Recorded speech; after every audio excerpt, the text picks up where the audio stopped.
Welcome to a Rainbow Six Siege guide on how to get good.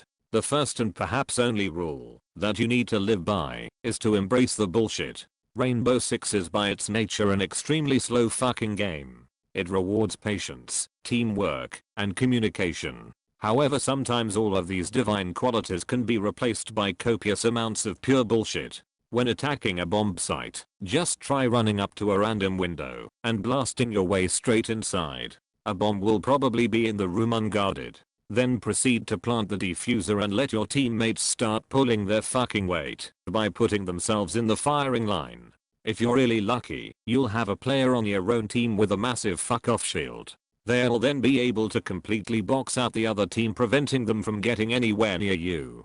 From here you can sit back and relax while the other team talk shit about each other over the mics. Those poor bastards just don't expect such an utter disregard of common sense and self-preservation. They probably set up the other bomb room with meticulous planning and teamwork, but that is in no way going to save them. In fact, in this particular case, by the time they finally figure out how to use explosives, it's already too fucking late. GG, too easy.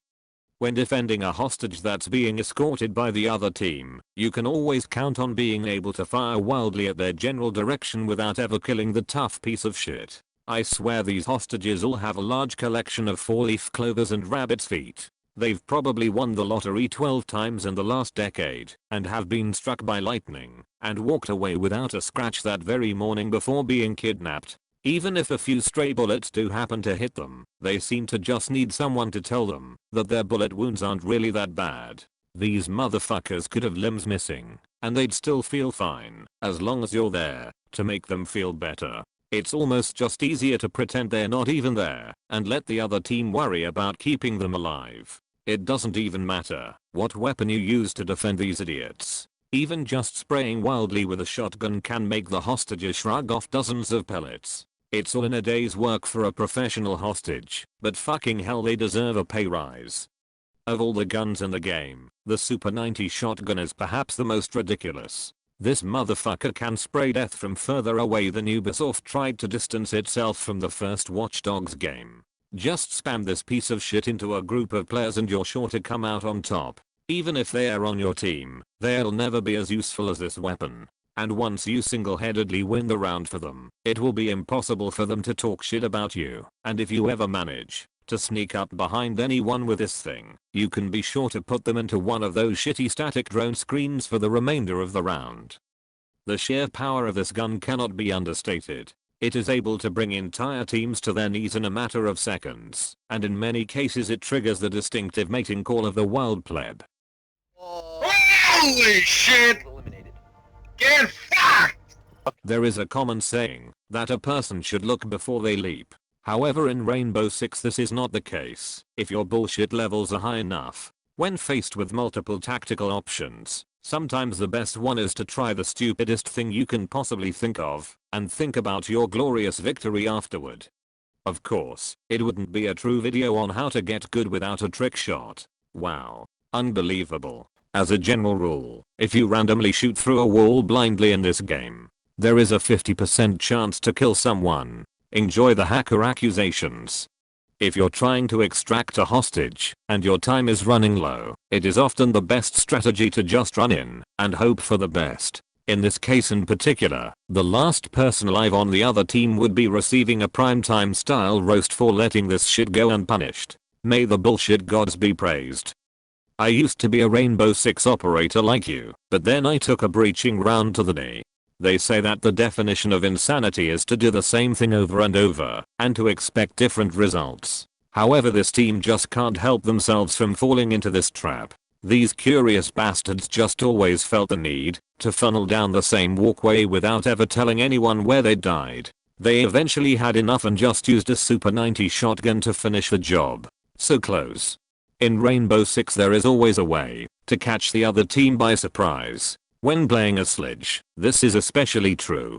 Simply swing your hammer at everything in sight until you've made yourself a spicy flanking route. These clueless scrubs won't know what hit them.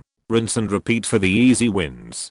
Another way to easily win every game is to simply use psychological warfare against the other team. If this is effective enough, it will start a small-scale mutiny among their ranks that may even escalate into a full-scale civil war. Too easy.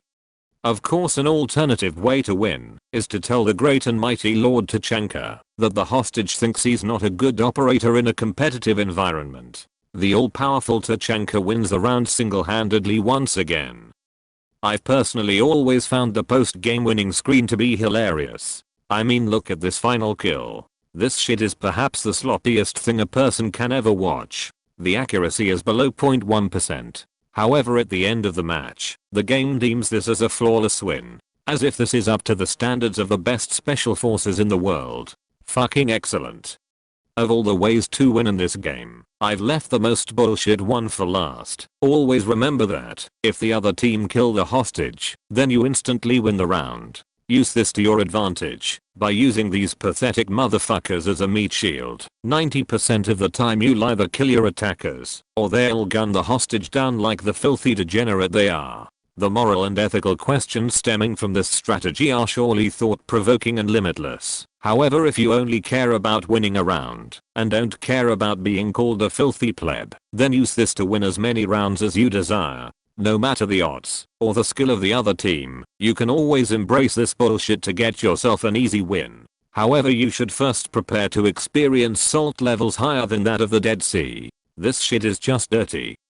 This concludes the Rainbow Six guide on how to get good. With your newfound knowledge, you'll now be able to use bullshit to defeat any poor players you happen to get matched with. Subscribe for more videos that have outros with suggestive visual metaphors. But until next time, have fun and embrace the bullshit.